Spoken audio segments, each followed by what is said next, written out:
High, আমি রূপম। আজকে আমার সাথে যারা রয়েছে তাদের ইন্ট্রোডাকশন আমি দেবো না, কারণ ইন্ট্রোডাকশন দেওয়ার কোনো দরকার নেই। এবছরের সব থেকে বড় ব্লকবাস্টার, এবং আমি একটা ভিডিওতে কয়েকদিন আগে বলছিলাম যে বহুরূপীর যে কালেকশন সেটাকে বোধহয় চেজ উইন্ডোজই করবে। তোমাদেরকে অনেক ধন্যবাদ এরকম একটা ছবির জন্য। কারণ একটা কথা হচ্ছে, খুব সত্যি কথা বলছি আমি, আমার মনে হতো যে আমাদের এখানে না, যে মেইন স্ট্রিম ছবি সেটার ভাষাটা বদলে গেছে, বা মেইন স্ট্রিম ছবি আর হবে না। আর হলেও সেটা দেখলে আমাদের মনে হবে যে এটার মধ্যে একটু হিন্দি ছবির ছাপ বা একটু সাউথ কোচের ছাপ রয়েছে। আমি প্রাউডলি বলতে পারি যে আমাদের এখানে একটা মেইন স্ট্রিম ছবি হবে, যেটা দেখলে মনে হবে যে এটা কোনোভাবে লুক ওয়াইজ, এর কন্টেন্ট ওয়াইজ এটা ডাউন নয়, বরঞ্চ এর কন্টেন্ট অনেক বেশি রিচড। তার জন্য থ্যাংক ইউ দুজনকে। আমার প্রথম যেটা জিজ্ঞাসা, এটা ম্যাক্সিমাম লোকের ক্ষেত্রে হয় যারা অনেক দিন ধরে লিখছে, তারা বলে যে একটা ভালো গল্প যখন আমি কনসিভ করেছি, সেটা যতক্ষণ ডেলিভার করতে পারছি কেমন একটা হাসপাস হয় যে কেন করতে পারছি না, এরকম একটা গল্প আমার কাছে আছে। তোমরা এত বছর ধরে বহুরূপীর মতো একটা আইডিয়াকে হোল্ড করেছো, তোমরা নিজেরা জানো যে এটার মধ্যে কি পোটেনশিয়াল, কিন্তু তোমরা বলতে পারছো না। তো এর জন্য যে কষ্টটা, সেটা কিরকম ছিল দুজনেই বলো। আমি বলি আগে। যেহেতু আমি গল্পটা লিখেছি বলেই আমি আগে বলছি, কিন্তু এই কষ্টটা অনুভব করেছে কিন্তু শিবু দীর্ঘদিন ধরে শুধু আমার পেছনে লেগে আছে। ওই গল্পটা লিখবেন না দিদি, ওই গল্পটা লিখবেন না দিদি, লিখুন না ওটা, ওটা আগে লিখুন না। আমরা এখন আমার মুড আসছে না ওটা লেখা, যখন আসবে তখন লিখবো, এই করে এত বছর ধরে টেনেছি। না, আর একটা বড় কারণ ছিল যে এটা যে এত বড় ছবি, আর এটা মানে মাউন্টেনটা এত বড় যে এটা কলকাতা শহরের মধ্যে আমরা যে ধরনের ছবি করি আর কি, স্পেশালি একটা দুটো তিনটে বাড়ি নিয়ে আরবান ফিল্ম যেগুলোকে আমরা বলি আর কি, সেখানে বাইরে খুব একটা যেতে হয় না। লোকেশনে যেতে হলেই এত কিছু লজিস্টিক্স ইনভলভমেন্ট হয়ে পড়ে আর কি, মানে বাজেট বেড়ে যায়। সেই বাজেটটা, সেই সময়টা, যে সময়টা আমরা অন্য অন্য ছবিগুলো করছিলাম, সেই বাজেটটা অ্যাটেম্প করার মতন ক্ষমতা আমাদের সত্যি উইন্ডোজে তখন ছিল না। কারণ এই পুরো ছবিটা বেসড করা হয়েছে শুধু গ্রাম বাংলা না, বিভিন্ন ডিস্ট্রিক্টসের, মানে বেঙ্গলের বিভিন্ন ডিস্ট্রিক্টসের অনেক লোকেশন আছে, 86টা লোকেশন একটা ছবিতে। তো সেটা অ্যাটেম্প করাটা একটা সাহসের একটা চ্যালেঞ্জ ছিল, আর সেটা তখন সত্যি আমাদের ক্ষমতা ছিল না করার। যখন আমরা দেখলাম যে না আমরা পারবো, তখন আমি ঠিক করবো এবার আমি লিখবো। না, একদমই তাই। বাজেটটা অন্যতম একটা বড় কারণ ছিল। তো যে সেই বাজেটটা আমরা রিকভার করবো কিনা, করতে পারবো কিনা, সেইটা একটা বড়, মানে সব থেকে বড় চ্যালেঞ্জ ছিল। রক্তবীজ ওই সাহসটা আমাদের দেয়, এবং রক্তবীজ করবার পর আমাদের এই সাহসটা আসে, এবং আমাদের মনে হয় যে নাও ইজ দ্য টাইম, মানে এবার হয় এখন, নাহলে কখনোই আর পারবো না, এরকম একটা ব্যাপার। আর কোথাও একটা কোভিডের পর আমাদের ভেতরে একটা জায়গা চলে আসে যে আমাদের এমন সিনেমা করতে হবে, এমন কাজ করতে হবে যে কাজগুলো আমরা ভেবেছিলাম করব, কিন্তু সেটা আর ফেলে রাখবো না, সেটা করে ফেলতে হবে। সময় পাল্টে গেছে, সময় তো একটা অন্য ধরনের, আমি জানি না কি হতে চলেছে। তো আমাদের কোথাও মনে হয়েছিল যে সেগুলো কমপ্লিট করা দরকার। তুমি ফার্স্ট শো শাহরুখ খানের ছবি দেখো, তা জওয়ান হোক বা তা পাঠান হোক বা তা গদর হোক, সেগুলো out and out main stream ছবি। আমি সেই সময় তোমায় জিজ্ঞাসা করেছিলাম তাহলে এরকম ধরনের ছবি কি উইন্ডোজ বানাবে, তাহলে উত্তর কি এটা, যে আমাদের মেইন স্ট্রিম এটা? অবভিয়াসলি আমি তো, দেখো আমি বড়নগরের ছেলে, আমি সারা জীবন মেইন স্ট্রিম ছবি দেখেছি। আমি অগ্নিপথ পরপর তিনটে শোতে পরপর দেখেছি। আমি দিলওয়ালে দুলহানিয়া আমি পরপর 3টে শোতে দেখেছি। আমি সেরকম ধরনের মানে মানে সেইভাবে বড় হয়েছি আর কি। বড়নগরে আমাদের ঘিরে থাকতো 7টা সিনেমা হল, নিউ তরুণ, জয়শ্রী, আনন্দম, অনন্যা, সোনালী, আমাদের নারায়ণী, সব হলে, মানে কলকাতা শহরে কোনো হল নেই যেখানে আমি সিনেমা দেখিনি। আচ্ছা। তো ওয়েট করছিলাম যে কবে সেটা করতে পারি আর কি। আচ্ছা। তো এরকম ধরনের তো প্রচুর গল্প আছে আমাদের, যে গল্পগুলো ছিল আর কি, সেটা সত্যি বলছি বাজেটের কারণে করতে পারছিলাম না।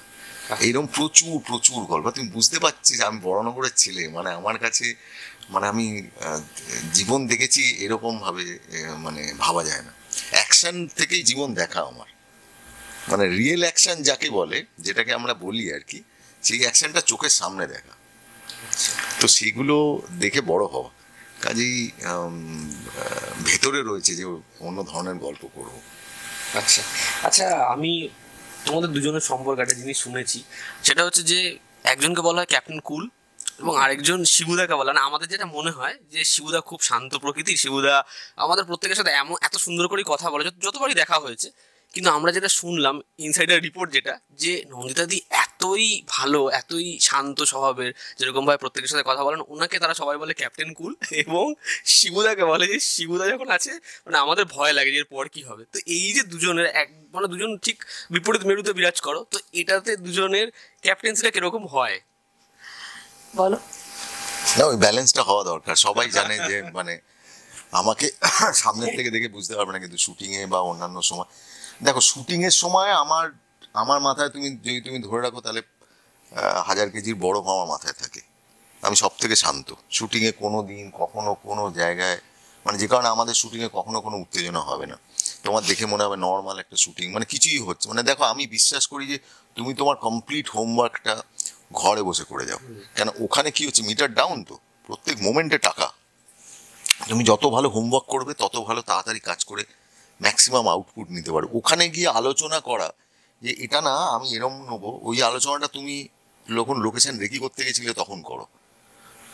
কিছু কিছু সময় আছে যে অ্যাক্টাররা যদি কোনো ডিসকাশন করতে চায় যে ওই টাইমে আমি যদি শর্টটা এরমভাবে দিই, আমার বক্তব্য সেই আলোচনা তুমি যখন আমাদের স্ক্রিপ্ট রিডিং হয়েছে তখন করো, নট ওই লোকেশনে গিয়ে আমার মানে ওটার করবার কোনো মানে হয় না। হ্যাঁ, যদি হয় তাহলে একবার আলোচনা হয়ে গেল, কিন্তু ওটা নিয়ে তখন চর্চা আলোচনা সেগুলো সব হোমওয়ার্ক আগে করো, 10 বার করো তুমি। প্রি প্রোডাকশন তুমি 10 বার করো, আমার তাতে কোনো। শুটিংয়ের সময় সুন্দর কাজ হোক। আর দেখো, গন্ডগোল হলে তো সেগুলো সমস্যা হবে, সেটা আমি অন্যরকম ভাবে হয় আর কি। তারা জানে সেটা, যদি কিছু আমাকে যদি কেউ কিছু বকতে হয় তাহলে সেটা নন্দিতা দিকে গিয়ে বলতে হবে। তারপর আমি গিয়ে বলি, জানি আমি তোকে তো বলবো, তারপর তুই দিদির কাছে গিয়ে বলবি, তো ঠিক আছে যা বলার বলেন, এরকম আর কি। নন্দিতাদি, এই চরিত্রটায় তুমি শিবুদাকেই প্রথম থেকে ভেবেছিলে এবং শিবুদা চরিত্রটা করতে চায়নি, কিন্তু শিবুদাতেই তুমি কেন এরকম ভাবে স্টিক হয়েছিল যে শিবুকেই চরিত্রটা করতে হবে? ওকেই মানাবে, মানে একটা গল্প যখন লিখছি তখন চরিত্রটা মাথায় ভাসে, তখন আমার তো সারাক্ষণ শিবুর মুখটাই মনে পড়তো। আর আমি জানতাম যেভাবে এই গল্পটা মানে ও তো নিজে ডায়লগ লিখেছে, এই ছবিটা ডায়লগও লেখা, তো আত্মস্থ করেছিল এই চরিত্রটাকে, এই ডায়লগগুলো ওর। আমি তো দেখতাম ও যখন ডায়লগ লেখে না, তখন অভিনয় করতে করতে লেখে। এই ডায়লগটা বলবে, হাঁটবে, অনেকবার ভাববে, তারপরে লিখবে। তো আমি তো চরিত্রটাকে সামনেই দেখছি, আমি অন্য একজনকে তার মানে তাকে শিবুকে সরিয়ে অন্য লোককে নেবো কেন? সে তো এই হোমওয়ার্কটা করবে না, এই রিসার্চটা করবে না, এই চরিত্রটার প্রতি যে ভালোবাসা শিবুর আমি দেখতে পাচ্ছি, সেটা তো আমি অন্য লোকের মধ্যে পাবো না।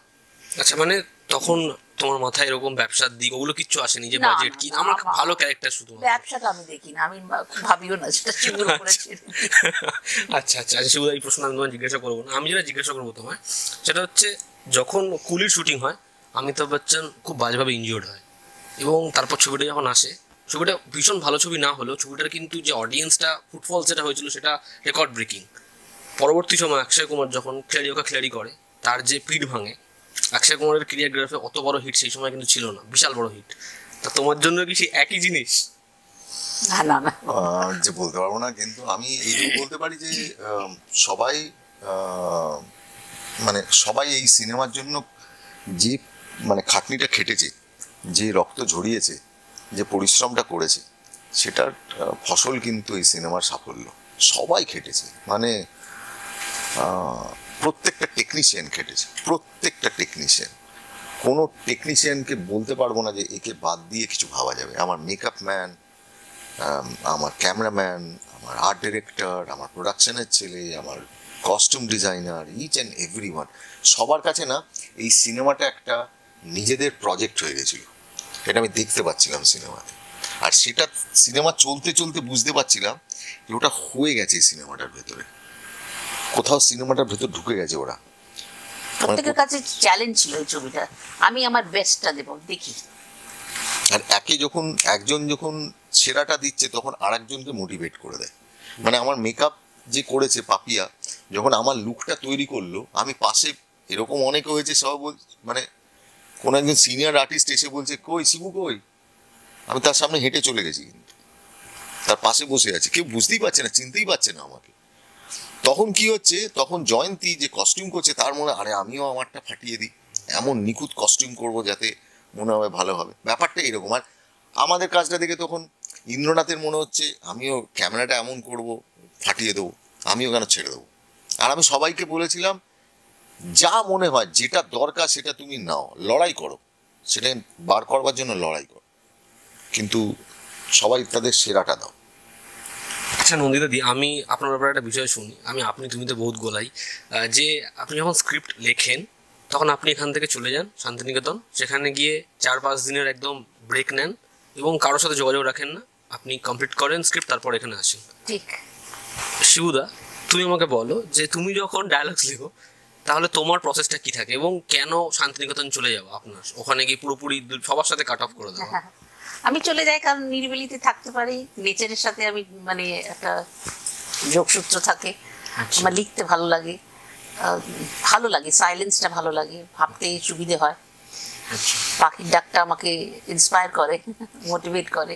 আচ্ছা, এই জন্যই আমি একা, মানে আমি যাই, শিবুও যায় আমার সাথে অনেক সময়। আচ্ছা। আর শিবুদার ডায়ালগ তখনই লেখো না পরে আলাদা করে তুমি তোমার মতো করে? আমার সময় লাগে, আমার 2 মাস লেগে যায় লিখতে, 2 মাস 3 মাস কখনো লেগে যায়। তার কারণ হচ্ছে যে 1 নম্বর দিদির যে স্ক্রিন প্লেটা যেটা লেখেন সেটা বুঝতেই আমার অনেকক্ষণ সময় লাগে, যে কি লিখেছেন বারবার 10 বার 15 বার করে পড়ি, কি লিখছে, কি লাইনটা কি লেখা আছে এখানে, কি ইহার দ্বারা কি বোঝাতে চাইছেন কবি, তো এটা অনেকবার বুঝবার চেষ্টা করি। তারপর সেটা বুঝে যেটা হয়, দেখ একটা, আমি পুলিশের সংলাপ তো এমনি পাবো না সে কি বলছে, তো সেখানে আমার তখন আমার কাজ হয়, আমি পুলিশদের সঙ্গে আমার মিশতে শুরু হয়, প্রচুর পুলিশ আছে যাদের সঙ্গে কথা বলি, তাদের বাড়িতে চলে যাই, তাদের কোয়ার্টারে যাই, তাদের অফিসে যাই, তাদের সঙ্গে মিশতে থাকি, গল্প করতে থাকি। ধরা যাক আমি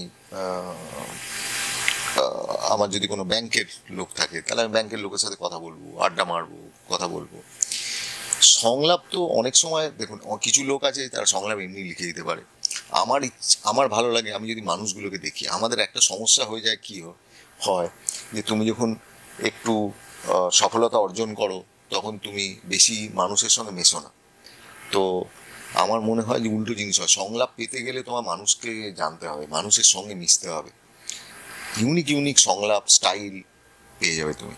আমরা যখন নান্দিকারে অভিনয় করতাম তখন আমাদেরকে বলা হতো 10 ধরনের ভাবা দেখাতে হবে, তো সেই ভাবার তো এমনি হয়, এই যে স্কেচ করে তাদেরকে কেন বলা হয় যে তুমি শিয়ালদা স্টেশনে গিয়ে তুমি ক্যারেক্টার স্কেচ করো, তুমি স্কেচ করো, তুমি মানুষ দেখবে, তো একটা মানুষ সে ভাববে এরম ভাবে, একটা মানুষ ভাববে এরম ভাবে, একটা মানুষ ভাবে,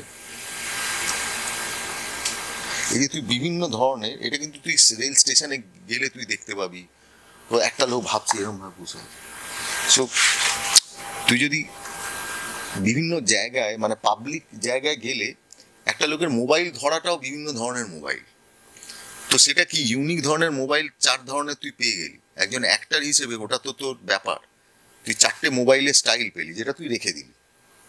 এবার অ্যাক্টর হিসেবে it is like your gallery, তুই ওই একটা মোবাইলের একটা স্টাইল নিলি ওটাকে দূরে একটা জিনিস ফেললি, কি ইউনিক লেগেছে, কিন্তু ওটা তো তুই স্টাইলটা তুই তো তুলেছিস, এটাই তো একজন পেন্টিং এর লোক করে, তেমনি ভাবে একজন ডায়লগ রাইটারকেও তোকে তাই করতে হবে, আমার ধারণা তাই।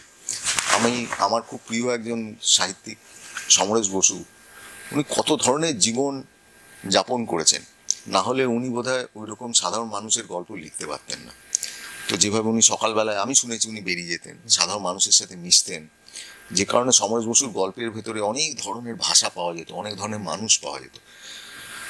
আমার ধারণা যে আমরা যত বেশি মিশবো একজন ডায়লগ রাইটার হিসেবে বা একজন রাইটার হিসেবে, তাহলে একজন অ্যাক্টর হিসেবে যত তুমি মিশবে তত তুমি সংলাপ, তুমি জীবন জানতে পারবে। বহুরূপীর সাকসেসের পর, এরকম ম্যাসিভ সাকসেসের পর নেক্সট পুজো রিলিজ কি রক্তবীজ 2? আমি নিজেই জানি না। আচ্ছা, আচ্ছা, এই ছবিতে কৌশানী, মানে আমরা কৌশানীকে যেরকমভাবে লম্বা সময় দেখে এসেছি, আমরা প্রথমে ইমাজিনই করতে পারিনি যে কৌশানীর এত ইম্পর্ট্যান্ট একটা চরিত্র এবং চরিত্রটা লোকের এত ভালো লাগবে বা আমাদের এত ভালো লাগবে। এবং কৌশানীর ফিল্মোগ্রাফিতেও আমরা এরকম একটা ছবি পাই না যেটা ভীষণ প্রমিনেন্ট, তার ক্যারেক্টার ওয়াইজ সে যেরকম পারফর্ম করেছে এবং খুব ক্রিটিসাইজ সে হয়ে এসেছে, কিন্তু এরকম একটা ছবি যেটা পুরোপুরি আরেকটাই বদলে দিল। তা কৌশানীর ওপর ফেথটা আসলো কি করে? মানে তার ফিল্মোগ্রাফি বা তার তো এমন কোনো ছবি নেই যেটা দেখে শিবুদা তুমি বলতে পারবে যে আমি এই ছবিটা দেখে পিক করেছি, বা নন্দিতা তুমি বলতে পারবে যে এই ছবিটার পারফরমেন্স ভালো লেগেছে। তাহলে কি করে এই চরিত্রটাকে চুজ করলে? আসলে আমি তো এর আগে একটাও ছবি দেখিনি, তো আমি বায়াসড ছিলাম না, আমি জানি না ও কিভাবে কি অভিনয় করে, কি করেছে, কি ধরনের ছবি করে সেটাও আমার জানা ছিল না, কিচ্ছু না। আমি তো কোনোদিন কৌশানীকে স্ক্রিনেও দেখিনি, সামনেও দেখিনি। যখন আমাদের সাথে দেখা করতে এসছে তখন আমাকে শিবু সকালবেলা বলেছিল একটা মেয়েকে আমি ডাকছি সন্ধেবেলায়, আপনি একবার দেখে নিন ঝিমলির চরিত্রে মানাবে কিনা। ঠিক আছে, আসুক। তো আমি এইখানে ঢুকলাম, দেখলাম যে শিবুর সাথে খুব কথা বলছে। আমি চুপচাপ এক মনে বসেছিলাম, শুধু অবজার্ভ করছিলাম ওকে। তো ওর যেভাবে কথা বলছে, ওর মানে এক্সপ্রেশন, ওর বডি ল্যাঙ্গুয়েজ, ওর ওর মধ্যে একটা হ্যাপিনেস, ওর খুশি ভাব, ওর হাসিটা, ওর চোখটা, তো অনেকক্ষণ ধরে আমি অবজার্ভ করার পরে আমি শিবুকে বাইরে গিয়ে বললাম যে শিবু, আমার ঝিমলিকে আমি পেয়ে গেছি। তা আমার চরিত্রটা আমি পেয়েছি, অ্যাক্টিং করানো তো এটা তো আমাদের কাজ, এটা ডিরেক্টরের কাজ, তো ওর কাজ নয়। আমরা যেটা বলবো নিশ্চয়ই সেটা ডেলিভার, আর যাতে ডেলিভার করে সেটাই তো আমার দায়িত্ব, সেটা আমার রেসপন্সিবিলিটি। তো আমি পেয়ে গেলাম যেটা আমি চেয়েছি। এই যে নরেন্দ্র হিরওয়ানি বলে আমাদের বোলার ছিল, বা নিউজিল্যান্ডে এই যে অ্যাজাজ প্যাটেল যে বল করছে, কিছু কিছু বোলার থাকে যেগুলো তুমি হাতের রেখে দিয়েছো, এবার যা যে সে কেমন বল করবে কেউ জানে না। এবার বল করতে এলো, হাট করে 10 উইকেট নিয়ে চলে গেল। বিরাট কোহলি ফলি বুঝতে পারছে না কোন দিক দিয়ে বল ঢুকছে। ব্যাপারটা ঠিক এরকম, মানে তুমি তোমার বোলারকে তুমি রেডি করে রাখো, ফাট করে সামনে ফেলবে, লোকে বলে কি রে আমার চোখের সামনে ছিল দেখিনি, মালটা এরকম খেলে দিল। তো ব্যাপারটা এরকম। তো যদি আমার ধারণা আমাদের ইন্ডাস্ট্রিতে ছেলে মেয়েদের মধ্যে প্রচুর ট্যালেন্ট আছে, প্রচুর ট্যালেন্ট, তাদেরকে সেই সুযোগ দেওয়া হয় না। সুযোগ দিলে কেউ যে কোনো দিন যে কোনো সময় সে কিন্তু বাঘ হয়ে যাবে, মানে সে ফাটিয়ে দেবে, পুরো একা নিয়ে বেরিয়ে চলে যাবে।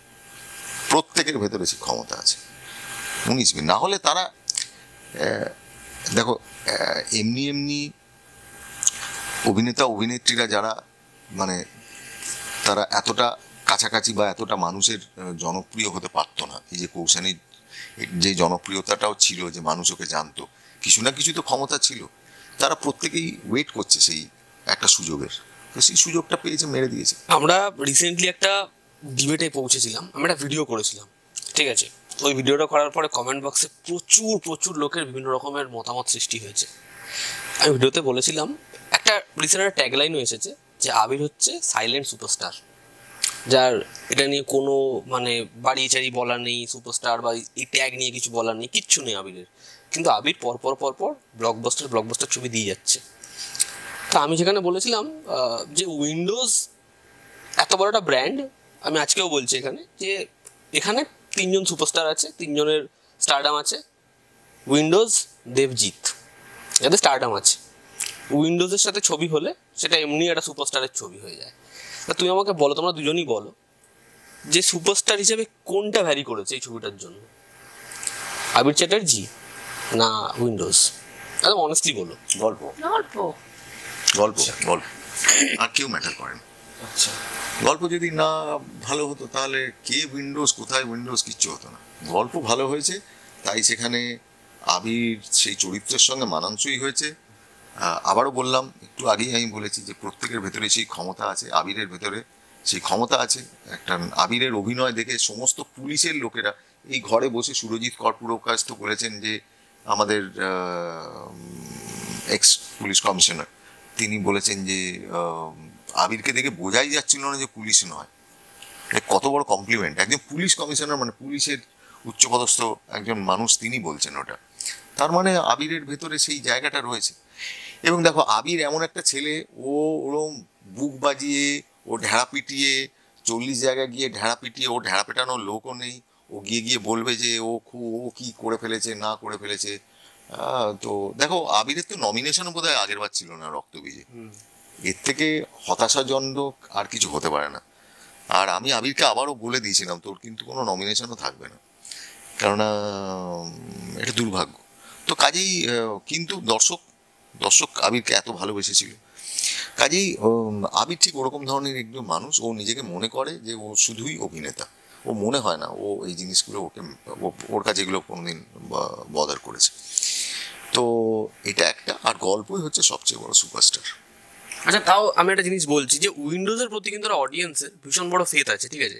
মানে সেটা তোমরা স্বীকার করো বা না স্বীকার করো, আমি একদম একদম অনেস্টলি বলছি, আমার বাড়ির যারা লোক তারা না সিনেমা হলে কি ছবি দেখেই না, খুব সত্যি কথা বলছি, তারা ছবি দেখেই না। এবং আমাকে জিজ্ঞাসা করে যে ছবিটা কেমন হয়েছে, কি হয়েছে। কিন্তু উইন্ডোজের যখন ছবি আসে তারা কিন্তু ছবি দেখতে যায়। এবার যেটা এই 2 বছরে হলো, আমার যে ভাগ্নে আছে সে কিন্তু ছবি দেখে না, সে রক্তবীজও দেখলো, বহুরূপীও দেখলো। তো এই যে একটা ট্রাস্ট যে উইন্ডোজের ছবি দেখতে যাবো, তো এইটাকে তোমরা কি মানে সব কটা ছবির কি আগে থেকে তারা বুঝে যায় যে গল্পই হবে? তারা তো জানে না ট্রেলার দেখার পরে যে কি গল্প হতে পারে, সম্পূর্ণ আভাসও পায় না। কিন্তু একটা যে ট্রাস্ট হয়ে গেছে অডিয়েন্সের যে শিবপ্রসাদ এবং নন্দিতা রায়ের নাম আছে, আমরা ছবি দেখতে যাব। দেখো, তোমার কথার ভেতরেই একটা বড় জিনিস আছে যে উইন্ডোজের প্রতি একটা আস্থা আছে। তার মানে একটা অডিয়েন্সের আস্থা ছিল, আর একটা অডিয়েন্স কিন্তু বাংলা ছবি দেখছিল না, কারেক্ট? তো আমাদের ওই গোলটা ছিল যে আমরা ওই টিজিটাকে আমাদের বাংলা ছবিতে ফিরিয়ে আনতে হবে, 16 থেকে 25। ওই অডিয়েন্সটা কিন্তু ছিল না, এবং ওই অডিয়েন্সটা খুব ক্রুশিয়াল অডিয়েন্স, ওটাকে আমরা মিস করছি বারবার। তো ওই অডিয়েন্সটাকে যে মুহূর্তে পেরে গেলাম, আমার মার্কেটটা বড় হয়ে গেল। তো সেটাই মূল লক্ষ্য ছিল। আর সেখানে মানে আমি বা নন্দিয়াদি বা এন্টায়ার উইন্ডোজ পরিবার, আমরা যারা রূপমের চ্যানেলের দর্শক, যারা বাংলা সিনেমার দর্শক, যারা আপামর পশ্চিমবঙ্গে যারা রয়েছেন, তাদের প্রত্যেকের কাছে আমরা সারা জীবন ঋণী থাকবো যে আপনারা উইন্ডোজের সিনেমা ভালোবেসেছেন।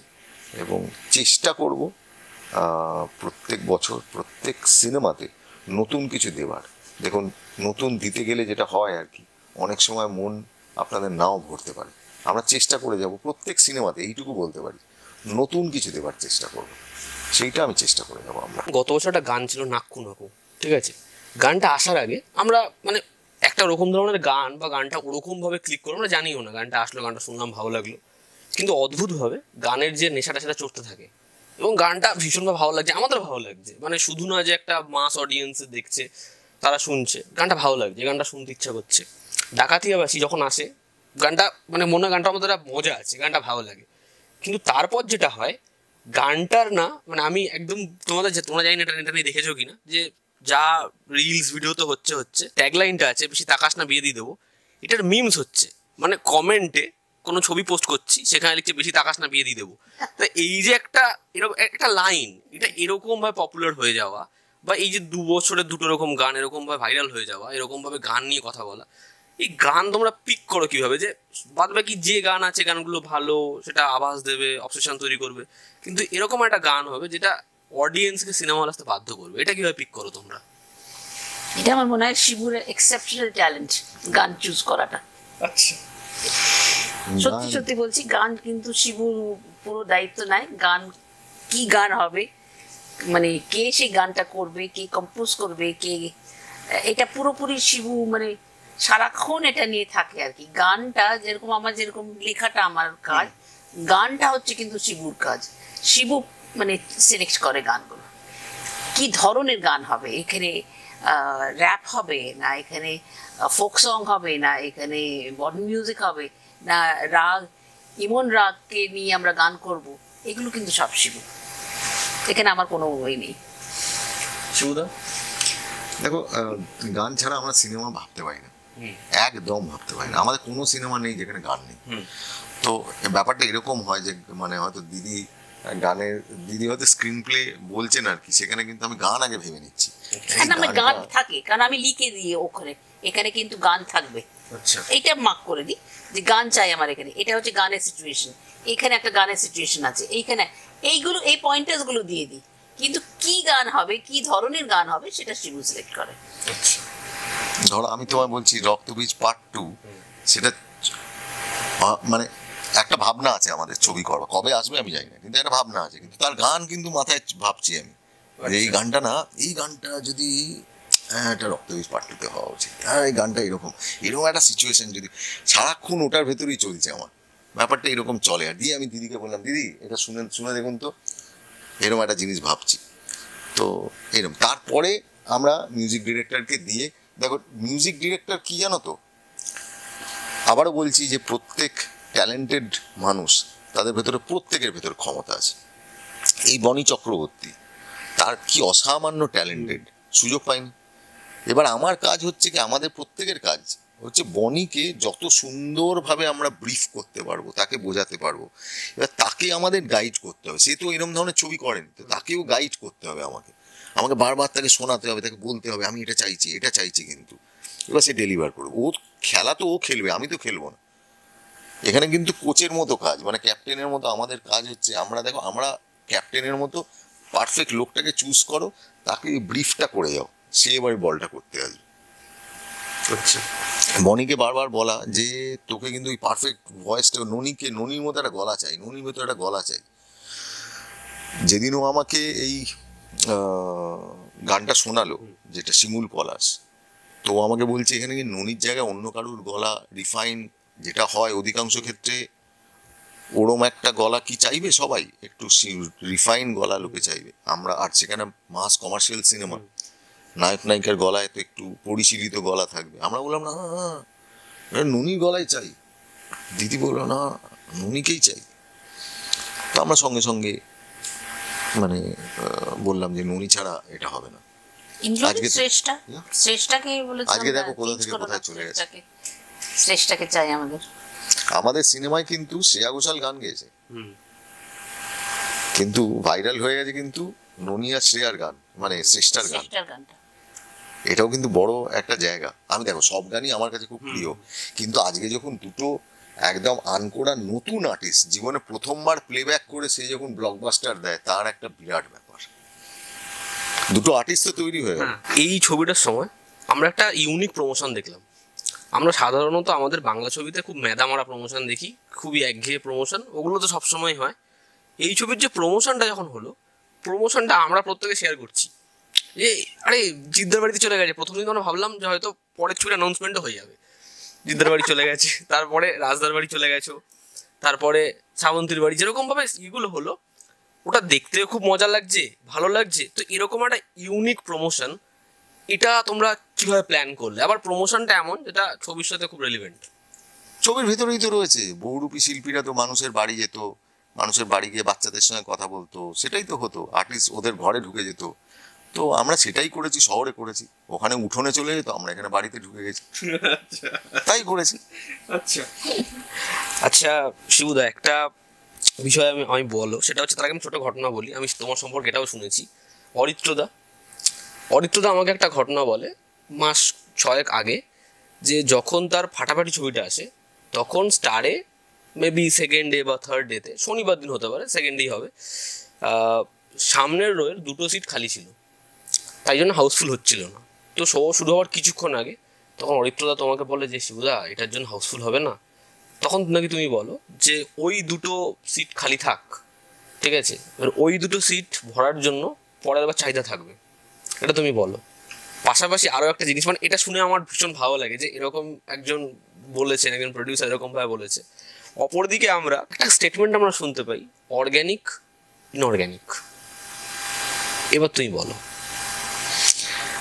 দেখো সব থেকে বড় জিনিস হচ্ছে ওই যে 2টো সিট সেদিনকে যে অপ্রাপ্তির জায়গা ছিল, যে 2টো সিট আমরা নিলাম না, সেইটা কিন্তু একটা খিদে থাকে। এবং ধরো অডিয়েন্স যখন হাউসফুল, অডিয়েন্সের ভেতরে তারাও তো গিয়ে দেখে, ইস 2টো সিট, ওটাই কিন্তু এবার বাইরে কিন্তু ওটাই বলবে, খালি 2টো সিট খালি ছিল, জানিস পুরো ছবি দেখেছি 2টো সিট খালি ছিল, ওটাই কিন্তু ভাইরাল হবে। আমি যদি ওটা কেটে দিতাম তাহলে তো ওটা হতো না, আর ওই খিদেটা থাকবে। এইটা একটা। আর একটা জিনিস, আক্ষেপটা তো ভেতরে তো জানবো যে 2টো সিট আমরা টিকিটটা কেটেছিলাম, এই 2টো সিটের ওই আক্ষেপটা তো থাকবে। কাজে ওই আক্ষেপটা যেন কখনো না থাকে, সেটাই আমার জায়গা। আর ওই ভেতরে যেন থাকে যে হাউসফুল বোর্ডটা নিজে দেখবে, তুমি তোমার সিনেমা বানিয়েছো, তোমার কালেকশন হয়েছে, এবার সে মানে মানে একজন, ধরো তুমি তোমার বক্স অফিস কালেকশনকে তুমি কি বলবে না বলবে, সেটা তোমাদের ব্যাপার, আমি তো বলতে পারবো না কার কি বক্তব্য।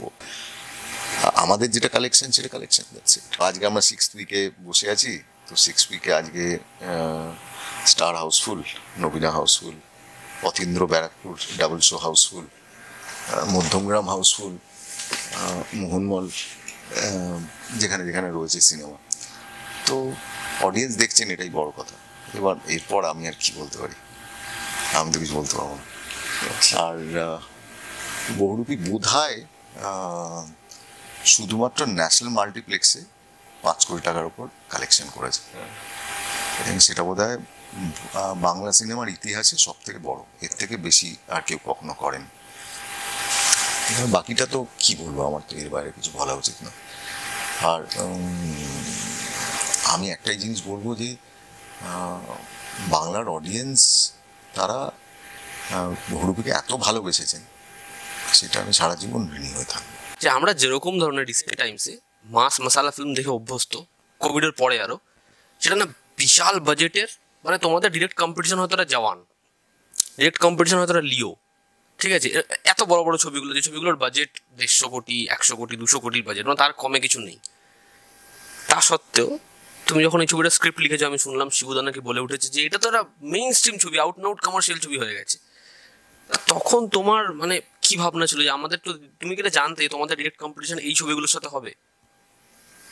আমাদের তো প্রত্যেকবার যখনই আমাদের ছবি রিলিজ করেছি, মানে আগের ছবিগুলোতে প্রত্যেকটা ছবির সাথেই তো বড় বড় ছবি এসছে, তো ওদেরও হাউসফুল হয়েছে, আমাদেরও হাউসফুল হয়েছে। যে ধরনের ছবি আমরা দিয়েছি তাতে লোকে পছন্দ করছে, সে আমাদের হাউসফুল করেছে, আমাদের ছবিগুলো সাকসেসফুল হয়েছে। তো আমি হিন্দি ছবি বা বড় ছবিকে আমি ভয় পাই না, কারণ আমি জানি যে আমার কন্টেন্ট এত স্ট্রং, আর আমার একটা লয়াল অডিয়েন্স আছে, যারা আমি যে ধরনের কন্টেন্ট আমরা দুজনে করতে ভালোবাসি সেটা ওরা দেখতে ভালোবাসে। আমরা দেখতে পেলাম দুবার তোমার এই বহুরূপী চলার সময় দুবার দুটো জিনিস হলো। একটা হচ্ছে ছবিটার 3 নম্বর দিনে যখন ছবিটা রয়েছে, তারপর জিগরা ভিকি বিদ্যাকাওয়ালা ভিডিও আসলো, এবং তোমার ছবিটা এত ব্যাপক চলছে, 100-150 তো হাউসফুল হয়েই যাচ্ছিলো, অলমোস্ট ফুল হয়ে যাচ্ছিলো। তারপরেও শো কমে গেল। তারপরেও যখন ছবিটা টেনে খেলছে, তখন ভুলভুলাইয়া 3 সিংহাম আগেইন আসলো, তখনও শো কমে গেল। তুমি তখন একটা স্টেটমেন্ট দিলে যে আবার শো বাড়বে, এই কনফিডেন্সটা কিভাবে? তার কারণ এই ছবিগুলো 3 দিনের ছবি, আমি একদম পরিষ্কার করে বলছি, এবং হল মালিকও জানে এটা 3 দিনের ছবি। 3 দিন পরে আবার ছবিগুলো ব্যবসা করবে না, তখন আবার তোমার দরকার যে ছবিগুলো তোমাদের সারা বছরের ব্যবসা দেবে, তাই তো তোমার সঙ্গে সঙ্গে তোমার বহুরূপীর মতো কন্টেন্ট দরকার। আমি তো বলছি আবারও আজকে 6th উইকে তুমি যাও, তুমি নবীনাতে যাও, তুমি স্টারে যাও, তুমি দেখো যে হাইয়েস্ট কালেকশন কার। স্টারে তো আমার নাইট শো ছিল না, তো আজকে তো 6th উইকে আমাকে নাইট শো দিয়ে দিয়েছে, দেখলাম ব্যাক টু ব্যাক 2টো শো দিয়েছে। আমি তো চাইনি, তো কেন দিল? তার মানে অন্য কন্টেন্টগুলো নিশ্চয়ই ওয়ার্ক করছে না, যেখানে গিয়ে 6th উইকে গিয়ে আমাকে নাইট শোটাও দিতে হয়েছে। Srijit versus Shibu, box office number, content, এই বিষয়টা অডিয়েন্সের মধ্যে ভীষণভাবে এই একটা তুলনা তৈরি হয়েছে, শিবু না সৃজিত। এবং আস্তে আস্তে মানে কখনো দেখি আমরা সৃজিতদার ফ্যান ফলোয়িং ভারী, এখন আমরা দেখছি শিবুদার ফ্যান ফলোয়িং ভারী, এটা চলতেই থাকে। বক্স অফিস ক্ল্যাশ, কন্টেন্টে এটা তুমি কিভাবে দেখো? তো প্রথম কথা, এটা যারাই বলছেন তাদের সকলকে বলি যে আমি কিন্তু একজন পরিচালক 50%, আমি 50%, আর একজন পরিচালক আমার সঙ্গে রয়েছেন নন্দিতা রায়, এবং তিনি একজন মহিলা। কাজেই দুজন পুরুষের লড়াই হিসেবে ভাববেন না, একজন মহিলা এখানে রয়েছেন, তো সেটাও কিন্তু ভাবতে হবে আর কি। তো একজন ভাববেন যে একজন মহিলা, তিনি ভারতবর্ষের বুকে, আমি জানি না, আপনারা দেখে নিতে পারেন এমন কোন মহিলা পরিচালক রয়েছেন যিনি একই সঙ্গে হামির মতো একজন সিনেমা করেছেন এবং তার কন্টেন্ট লিখেছেন, এবং যেটা বক্স অফিসে সফল, যিনি কণ্ঠর মতো একটা সিনেমা লিখেছেন, যিনি মুক্তধারার মতো একটা কন্টেন্ট লিখেছেন, এবং একই সঙ্গে তিনি বহুরূপীর মতো একটা কন্টেন্ট লিখেছেন যেটা বক্স অফিসেও সফল, এবং সেটাকে অস্বীকার করলে মুশকিল আছে। আর সৃজিত একজন খুব অত্যন্ত একজন প্রতিভার অধিকারী একটি ছেলে, এবং সৃজিতকে আমি যখন চিনতাম না, আমি 22শে শ্রাবণ দেখে সৃজিতকে আমি ফোন করে বলেছিলাম যে এমন একটা সিনেমা যে সিনেমার চিত্রনাট্য দেখে আমার মনে হয়েছিল যে এরকম চিত্রনাট্য কেউ যদি লিখতে পারে সে নিজেকে গর্বিত মনে করবে। আমি তখন সৃজিতকে চিনতাম না, আমি ফোন করে ওকে বলেছিলাম। সেম জিনিস আমি রাজ চক্রবর্তীকেও ফোন করে বলেছিলাম যখন চিরদিন তুমি যে আমার দেখেছিলাম।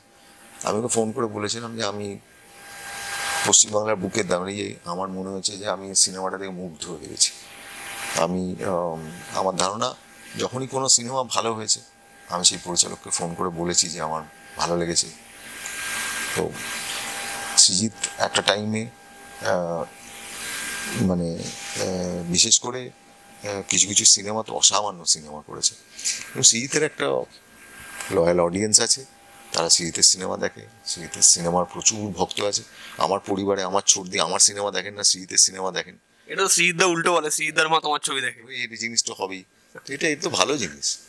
তো মূল লক্ষ্যটা এবার এটাতে একটা জিনিস ভালো করে দেখো, এবারের পুজোয় এই যে সৃজিত ছবি করলো এবং নন্দিতা রায় শিবপ্রসাদ সিনেমা করলো, তাহলে এই দুটো যখন একসাথে সিনেমাটা এলো কি ঘটনাটা ঘটলো, তোলপাড় হয়ে গেল বক্স অফিস। তো এটা তো ঘটনা, তার মানে এই দুটো লোক যদি একসাথে সিনেমা করতে শুরু করে, এই যে আমরা তিনজনে মিলে যদি একসাথে সিনেমা একটা করতে শুরু করি, তিনজন পরিচালক মিলে যখন একসাথে সিনেমা করি, তার মানে সেটা তোলপাড় হয়ে যাওয়ার মতো ঘটনা। তাহলে এটা হতে পারে যে উইন্ডোজের প্রডিউস করা ছবিতে সৃজিত মুখার্জি পরিচালনা করছেন? হতে পারে, অনেকবারই কথা হয়েছে কিন্তু হয়ে ওঠেনি। আমরা যে মানে ও যে সাবজেক্টগুলো নিয়ে আলোচনা করতে চেয়েছে সেগুলো আমাদের মনে হয়েছে যে আরো আরো অন্যরকম কিছু সাবজেক্ট করতে চাই। দেখা যাক, সৃজিত যদি এরকম কোনো সাবজেক্ট আমাদেরকে উপহার দেয় তাহলে তা নিশ্চয়ই করবো, আমরা কেন করবো না। আচ্ছা নন্দিতা, তোমাকে আমার জিজ্ঞাসা যেটা হচ্ছে, এই জিদ্দার সাথে তোমাদের কথা বারংবার ওঠে। আমি যখন জিদ্দার ইন্টারভিউ করেছিলাম আমি ডিরেক্ট তাকে জিজ্ঞাসাই করি যে তুমি কেন উইন্ডোজের সাথে ছবি করছো না, এবং জিদ্দা আমাকে একদম ডিরেক্টলি বলেন যে আমাকে যদি অ্যাপ্রোচ করে আমি ওদের সাথে ছবি করবোই, ঠিক আছে। এবং তারপরে যখন রক্তবীজের ক্যারেক্টারটা সে করেনি, আমি এটা নিয়ে ভিডিও করি, এবং এই ভিডিওটাতে এরকমভাবে জিৎ ফ্যান্সদের কমেন্ট আমি কোনোদিন দেখিনি। তার কারণ হচ্ছে জিদ্দার আগেনস্টে কিছু বললে তারা এমনভাবে ব্লাস্ট করে যে আগেনস্টে কিছু বলাই যায় না, কিন্তু এই কথাটা যে জিদ্দা করেনি ছবিটা ভুল করেছে, মানে তার ছবিটা করা উচিত ছিল। এরকম একটা কন্টেন্ট ডিভেন ছবি, এখানে ভাবা উচিত ছিল না যে হিরো নয়, সাইড ক্যারেক্টার বা এইসব ভাবা উচিতই ছিল না। ছবিটা এমনি কোটটাই হিরো। অডিয়েন্স সেই কথাটাকে সাপোর্ট করছে, বলে হ্যাঁ জিদ্দার করা উচিত ছিল, যেটা মানে হয়ই না কখনো। তাই এরকমই সম্ভাবনা আছে যে জিদ্দা রিসেন্ট টাইমসে কাজ করবে তোমাদের সাথে? নিশ্চয়ই, একদম সম্ভাবনা আছে। জিৎ তো আমাদের খুব কাছের বন্ধু, তো অ্যাপ্রোচ করার ব্যাপার তো মানে আমরা অ্যাপ্রোচ করছি না কখনো সেটা হয় না। আমরা তো রক্তবীজে অ্যাপ্রোচ করেছিলাম, তো ডেফিনেটলি আমাদের যদি ওই রকম জিৎকে দেখলে না সাধারণ মানুষ করাটা খুব মুশকিল, ওকে এত মানে সুন্দর দেখতে জিৎকে। তো সেই ধরনের যদি কোনো চরিত্র আমাদের গল্পে থাকে, জিৎ থাকবেই। থাকবে শিবুদা? একদম একদম, আমার তো ভীষণ ভালো বন্ধু, তো যে একদম রাইট। কিন্তু মানে আমার যে কোনো এরকম কোনো চরিত্র এলে তো অলওয়েজ আমি জিতকে গিয়ে বলবো করবার জন্য। তুমি নিজে হয়তো কি দেখেছো, যখন তুমি সিনেমা হলে হল ভিজিট করতে গেছো সবাই তোমার দিকে ছুটে আসছে। এটা কিন্তু আমি পরিচালক সত্তার কথা বলছি না, কারণ এমন অনেক মানুষ আছে যারা কিন্তু পরিচালকের নাম মনেও রাখে না। যারা ছবিতে কে আছে, ছবিটা দেখার পরে যার মুখ দেখতে পাচ্ছি সে আমাকে কি আনন্দ দিতে পেরেছে সেটা মনে রাখে। আমরা যখন মালায়ালাম ছবি দেখি, বহু এমন ছবি হয়েছে আমি নাম জানি না, ছবিটা আমার ভালো লেগে গেছে, তারপরে আমি নাম জেনেছি। এমন বহু মানুষ আছে যারা তোমাকে চেনে না, তোমার নাম জানে না, কিন্তু তারা এই যে লোকটার ফ্যান, যেই লোকটা বিশাল লম্বা নয়, যেই লোকটা এমন, মানে আমি বলছি যে লোকটা এমন দেখতে নয় যে আমরা তথাকথিত সুপারস্টার বা এর সাথে তুলনা করতে পারি, কিন্তু লোকটাকে দেখে মজা লাগছে, গোটা ছবি জুড়ে কি করলো। তো এই যে একটা ভালোবাসা, এটা কি আস্তে আস্তে তোমার মনে হয় যে পরের ছবিটার পরের স্ক্রিপ্ট চুজের জন্য বা পরের কাজ করার জন্য প্রেশার তৈরি করবে, না এটা আশীর্বাদ তৈরি করবে? আশীর্বাদ তৈরি করবে। এটা বারবারই হয়েছে, এটা এমন নয় যে এটা এই সিনেমার জন্য হয়েছে, কিন্তু প্রত্যেকটা সিনেমাতেই এই আশীর্বাদ আমরা পেয়েছি দর্শকের জন্য। সেটা পেয়েছি বলেই আবার সাহস পেয়েছি পরের সিনেমা করবার, আবার সাহস পেয়েছি পরের সিনেমা করবার। আমি শুধু বলবো যে দর্শক এই সাহসটা দিয়েছেন বলেই আজও বাংলা ভাষায়, নিজের ভাষায়, নিজের রাজ্যে বসে সিনেমা করবার স্বপ্ন দেখি এবং ভাবি। আর যেটা ভেবেছি সেটাই হচ্ছে যে আজকে বহুরূপী যে এত বিশাল অঙ্কের একটা ব্যবসা করতে পেরেছে, এই ব্যবসাটা যত বাড়াতে পারবো আমরা তত সুবিধে হবে। তার কারণ যেসব ছেলে, যেসব সিনেমার যারা ডিরেক্টর, যারা এই ইন্ডাস্ট্রির যারা ছিল, যেসব চিত্রনাট্যকার, স্ক্রিপ্ট রাইটার, ক্যামেরাম্যান, যেসব ছেলেমেয়েরা যারা আজকে আরও বেশি স্কোপের জন্য, আরও বেশি অপরচুনিটির জন্য যারা এই রাজ্য ছেড়ে বাইরে গিয়ে বিভিন্ন ভাষায় কাজ করছেন, তাদেরকে বলবো যে বন্ধুরা, আজকে এই রাজ্যে এখনো স্কোপ আছে, ফিরে এসো, নিজের রাজ্যে বসে নিজের ভাষায় সিনেমা করো, এবং সেই সিনেমা দিয়ে আমরা এই রাজ্যেই কিন্তু আমরা কিন্তু সম্ভব। বহুরূপী সেটা প্রমাণ করেছে যে আজকে একটা বড় স্কেলের ব্যবসায়িক সাফল্য আনা যায়, এবং আমাদের ওই ছেলে মেয়েদের, ওই ট্যালেন্টদের কিন্তু ফিরিয়ে আনতে হবে। যারা এই রাজ্য ছেড়ে চলে গেছে তাদেরকে ফিরিয়ে আনতে হবে। তারা এখানে বসে অ্যাড বানাক, তারা এখানে বসে সিনেমা বানাক, এবং সেই পরিবেশ আমাদের তৈরি করতে হবে। আমাদের পুরো ফ্রেটার্নিটির উচিত সেই পরিবেশ তৈরি করা। নিজের ফ্রেটার্নিটির মানুষকে ছোট করা নয়, নিজের ফ্রেটার্নিটির মানুষকে তার সাফল্যকে উদযাপন করাটাই কিন্তু সব থেকে বড় জিনিস। সেটা দিলে আরও অনেক মানুষ এখানে চলে আসবে। ক্রিসমাস থেকে শিবুদা নন্দিতার ছবি অ্যানাউন্স হলো, আমরা মোটামুটি জানলাম যে পুজোর পরেই তোমাদের আরেকটা ছবি, যে ছবিটা ক্রিসমাসে আসবে, আমরা সবাই খুব উৎসাহিত, কিন্তু ছবিটা পোস্টপোন হচ্ছে। এই পোস্টপোনের ডিসিশনটা দুজনকে জিজ্ঞাসা করছি কেন? বহুরূপীর কারণে। কেন, বহুরূপীর যে সাফল্য, যে জায়গাটা, রেসটা তো চলে যাচ্ছে। আমাকে আমার ডিস্ট্রিবিউটার, এক্সিবিটার, নন্দিতা দি সবাই বললেন যে, আর 2 নম্বর আর একটা জিনিস হচ্ছে, ওই সিনেমাতে আমি অভিনয় করেছি, কাজেই সেখানে আমার একটা ইমেজ লোকে দেখেছে, একদম একটা বিপরীত চরিত্র। তো সেটা তো একটা অডিয়েন্সকে একটা সময় দেওয়া উচিত সেটার জন্য। এখন ওরা মানে বিক্রমের প্রেমে পড়ে আছে, তো ওটা থাক কিছুদিন। আচ্ছা, মানে শুধু ক্ল্যাশ অ্যাভয়েডের বিষয়টা নয়। আর সাথে কিসের ক্লাস? না, এতগুলো ছবি আসছে, বাংলা ছবি, হিন্দি ছবি, সাউথের ছবি, কারোর সাথে কোনো কিছু ক্লাস নেই, ওটাই মূল কারণ। কারোর সাথে কোনো কিছু ক্লাস নেই, ক্লাস আবার কিসের? আমি আমার ভাষায় আমার রাজ্যে আমি সিনেমা নিয়ে আসবো, কার সাথে কিসের ক্লাস হবে? বহুরূপীর যে কালেকশনটা, নেক্সট কোন বাংলা ছবি মনে হচ্ছে এই কালেকশনটা বিট করতে পারবে তোমাদের ছবি ছাড়া? বলতে পারবো না কোন ছবি, মানে দেখো প্রত্যেকটা ছবির ভেতরে, হ্যাঁ প্রত্যেকটা ছবির ভেতরে এই ধরনের ক্ষমতা থাকতে পারে, সেটা কিন্তু আমরা ছবিটা না দেখে বলতে পারবো না। তোমরা কোন, মানে তোমরা আশাবাদী কোন ছবি নিয়ে? আমি সত্যি বলতে পারবো না কোনো ছবির, তো আমি স্ক্রিপ্ট পড়িনি, আমি কি করে বলবো বল? আমি তো স্ক্রিপ্টই পড়িনি, যেটা আমি জানলে বলতে পারবো যে স্ক্রিপ্ট, তার মেকিং, তার কিছু দেখে আমি তাহলে বলতে পারবো যে মানে কোন সিনেমা হতে পারে। যে কোনো ছবির ভেতরে সেই ক্ষমতা থাকতে পারে, যে কোনো ছবি। Don't under estimate the power of a common man. যে কোনো সিনেমায় যে কোনো হিরো হিরোইন যে কেউ বাঘ হয়ে যেতে পারে। থ্যাংক ইউ শিবুদা, thank you Nandita di, thank you.